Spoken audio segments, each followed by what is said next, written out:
And one of the biggest upsets of the week, the Cardinals beat the 49ers 24-23. Kyler Murray, really the big day on the ground with the 50-yard touchdown run. Ride or Die had 7 rushes, 83 yards. He also completed 19-30 for 195 yards and a touchdown. Yeah. Quiet for Marvin Harrison Jr., despite the good Kyler Murray day. Back-to-back games now with under 50 yards. His 23% target share was his lowest since week 1. It felt like the Niners made an effort to take him out of the game, and so Kyler was taking what they were giving him, right? I mean, so he was running. It was a weird game. They had some weird weird turnovers, and some of the possessions and the drives were weird. But let's hear it for the Ride or Die. And you know what's interesting? I'll just very quickly. This is more of a football conversation than a fantasy one, but like. I know the Chiefs are undefeated, but they don't scare you, and we'll talk about the game coming up here. The Bills have flaws. We just talked about how brutal the AFC East is, that, like, you know, 2 teams that just lost are playing for first place in the AFC East. Like, Baltimore, we're not sure about their defense, or Cincinnati's defense. Pittsburgh just got exposed last night. Vikings are 5-0, and it's just you're waiting around for the I'm just saying, drop. it just feels losing streak is it just feels like in previous years we're like, well, we know the Super Bowl champion is going to be whoever comes out of the AFC, and now you sort of feel like, maybe this is an NFC year, because it just feels like every single AFC team that you could point at, you sort of say, well, but what about that flaw? I think it's Baltimore. I was just going to say, I'm the most comfortable with the Ravens. Which is fair, if Lamar stays healthy and they get that defense figured out. Yep. You know what I mean? Again, it's not as dominant as it has been. Because they shut down the Bills last week, but how impressive is that now that we've seen, maybe the Bills aren't that good? It's the NFL. There's just a lot of parity, which is a great thing as we were in the middle of October. On the 49ers side of this, finally, the Brandon Aiyuk game catches 8 of 12 targets, 147 yards. George Kittle has a big day as well.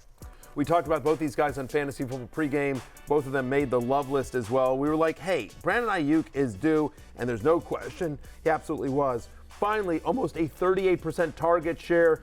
Played a season high in snaps as well, 92%. Brandon Aiyuk is out there. Good things generally happen as well.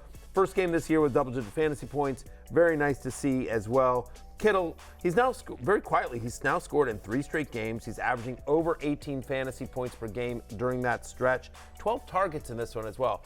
Tight ends generally do well against Arizona. Kittle himself specifically does well against Arizona, but still, in a land in which there are so many tight ends doing absolutely nothing, it's nice to see some consistency from George Kittle, friend of the podcast. Thought you were going to go with the one-eyed, the land of the blind, the one-eyed man is king. I was going to do it. The land of. I was waiting for it. I get terrified every time you say land. I was going you had to tee up. I know, but then I faked you out and I made you say it. We both are waiting for it. And I made you say it. That's because I'm over here playing chess, not checkers. Oh, That's right. Niners are 2-3, Matthew. The Niners are 2-3. They might be the second, third best team in football. Maybe they're the best team in football. I don't understand how they've lost any of these games, particularly the Rams one and this one. This is one of those ones where I was just walking along in Pittsburgh along the street, checking the box score, and then I see that the Niners are kicking on 4th and 23 from the Arizona 27, not realizing that they don't have a kicker anymore. And it's just one of those games where everything went wrong. Purdy wasn't great in this game. Aiyuk was great that he got back on track. Disappointing Jordan Mason didn't get any work in the receiving world after he did the previous week. But look, I think the Niners, it's a pretty stable situation. You're starting Aiyuk, Debo, Kittle, Mason, Purdy, no real changes. I would agree with all that, though you mentioned Jake Moody does get hurt. For leagues that are playing with kickers, Moody's a popular one, so you will have to replace him as well. They're the Thursday night game at Seattle. Then they're home to Kansas City, home to Dallas, and a bye. The next 3 are no easy. They have to travel on a short week to a desperate Seahawks team that just got embarrassed by the Giants. I think they probably win that especially, but still, you don't love that gauntlet. Seahawks, Chiefs, Dallas. For a 2-3 team, right?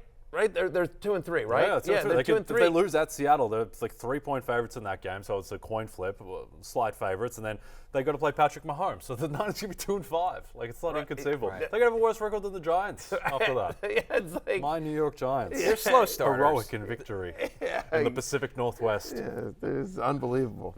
Hey, it's Matthew Berry from NBCSports.com and RotoWorld.com, and I want to thank you so much for watching whatever it is you just watched, or if nothing else, being too lazy to click out of the autoplay after this video started, after whatever it is you actually wanted to watch finished. But now that you're here, I'd like to take a moment here to ask you respectfully now, okay? I'm asking you respectfully to subscribe to the NFL on NBC YouTube channel. You'll get the latest RotoWorld fantasy news headlines, all sorts of great shows, including my own Fantasy Football Happy Hour. So go subscribe now. Again, I'm asking respectfully.